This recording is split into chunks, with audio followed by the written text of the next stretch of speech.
दुर्योधन दुशासन जैसे।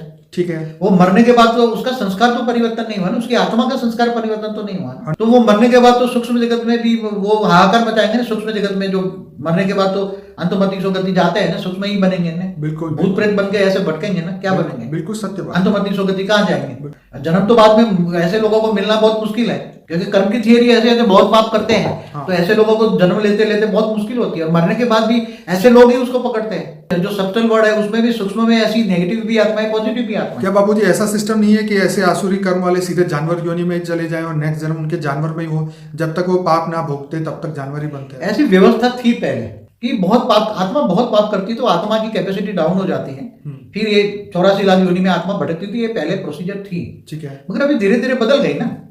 मगर एक साल में तो कोई 1-2 जन्म में तो नहीं जाएगी ना, उसको बहुत समय लगता है परिवर्तन आत्मा की स्टेज डाउन होने में। तो मैं ये कहता हूं कि देखो, कोई भी चाहे धर्म हो या नात जात हो, इसका लड़ाई झगड़ा या युद्ध ये कोई सॉल्यूशन नहीं है। केवल ज्ञान एक सॉल्यूशन है। क्या? परम सत्य ज्ञान।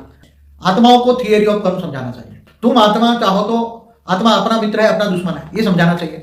तुम अच्छे कर्म करोगे तो तुम आत्मा से चाहो तो परमात्मा बन सकते हो। ठीक है। ज्ञान से, केवल ज्ञान से। ठीक है। ज्ञान से संस्कार परिवर्तन आएगा। ठीक है। ज्ञान से ही आत्माओं का या दुनिया का परिवर्तन होता है। ठीक है। युद्धों से कभी भी धरती पर परिवर्तन नहीं होता।